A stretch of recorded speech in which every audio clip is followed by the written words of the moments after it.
ಎಂತ ರೀತಿ ಕಳಪೆ ಕಾಮಗಾರಿಕೆ ಮಾಡ್ತಾರಂದ್ರೆ ಇವರು ಇದು ಡಾಂಬರ್ ರಸ್ತೆ. ನಮಸ್ಕಾರ ಎಲ್ಲರಿಗೂ. ಏನಪ್ಪಾ ಅಂದ್ರ ನೀವು ಎಂತೆಂತವ್ರಿಗೂ ಸಪೋರ್ಟ್ ಮಾಡ್ತೀರಾ, ಆದ್ರ ನಮ್ಮ ರಾಜ್ಯದಲ್ಲಿ ನಡೀತಿರ್ತಕ್ಕಂತಹ ಕಳಪೆ ಕಾಮಗಾರಿಗಳ ಬಗ್ಗೆ ಧ್ವನಿ ಎತ್ತಿರ್ತಕ್ಕಂತ ಶಿವಣ್ಣ ಅವ್ರಿಗೆ ಸಪೋರ್ಟ್ ಮಾಡ್ರಿ. ಅವ್ರ ಐಡಿಯಾನ ಕೊಟ್ಟಿರ್ತಾನ ಇಲ್ಲಿ, ಅವ್ರಿಗೆ ಸಪೋರ್ಟ್ ಮಾಡ್ರಿ. ಮತ್ತ ಯಾವ ರೀತಿಯಾಗಿ ಕಳಪೆ ಕಾಮಗಾರಿ ನಡೀತೈತಿ ಅಂತ ನಿಮ್ಗೆ ಈ ವಿಡಿಯೋದಾಗ ತೋರ್ಸನು ನೋಡ್ರಿ. ಅದು ಎಲ್ಲಿ ಲಿಂಗಸೂರ್ ಕ್ಷೇತ್ರದಾಗ ಇಷ್ಟ ಕಳಪೆ ಕಾಮಗಾರಿ ಅಂದ್ರೆ ನನ್ನ ಇಡೀ ಜೀವನದಾಗ ಯಾವಾಗೂ ನೋಡ್ಲಾಗಿನ್ರಿ, ಯಾವಾಗೂ ವಿಡಿಯೋದಾಗೂ ನೋಡಿಲ್ಲ, ಎಲ್ಲಿ ನೋಡಿಲ್ಲ. ಬಟ್ ಆದ್ರೆ ಇದು ಫಸ್ಟ್ ಟೈಮ್ ಈ ರೀತಿಯಾಗಿದ್ದ ಕಳಪೆ ಕಾಮಗಾರಿಯನ್ನು ನೋಡಿನಿ. ಅದ ನೀವು ನೋಡ್ಕೊಂಡ್ ಬರ್ರಿ. ಇದ್ರ ಬಗ್ಗೆ ನಿಮ್ಮ ಅನಿಸಿಕೆ ಏನೈತಲ್ರಿ ಕಾಮೆಂಟ್ ಬಾಕ್ಸ್ ದಾಗ ತಿಳಿಸ್ರಿ. ಹಂಗ ಶಿವಣ್ಣಗ ಸಪೋರ್ಟ್ ಮಾಡ್ರಿ. ಯಾಕಂದ್ರೆ ಇಂತ ಕಳಪೆ ಕಾಮಗಾರಿಗಳನ್ನ ತಡೆ ಹಿಡಿಬೇಕಾದ್ರಿ ಇಂಥವ್ರನ್ನ ಇಂಥವ್ರಿಗೆ ನಾವು ಸಪೋರ್ಟ್ ಮಾಡ್ಬೇಕ್ರಿ. ಅದ್ರ ಸಲುವಾಗಿ ಸಪೋರ್ಟ್ ಮಾಡ್ರಿ ಅಂತ ಹೇಳ್ತೇನ್ರಿ.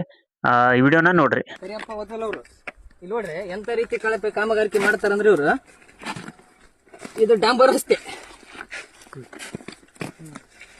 ಇವ್ರು ನೋಡ್ರಿ, ಇವ್ರು ಮಾಡ್ತಕ್ಕಂಥ ಡಾಂಬರ್ ರಸ್ತೆ ಇದೆಯಲ್ಲ ಕಿತ್ರಿ.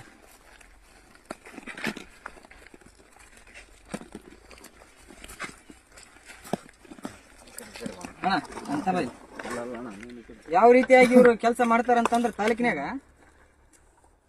ಇವರಿಗೆ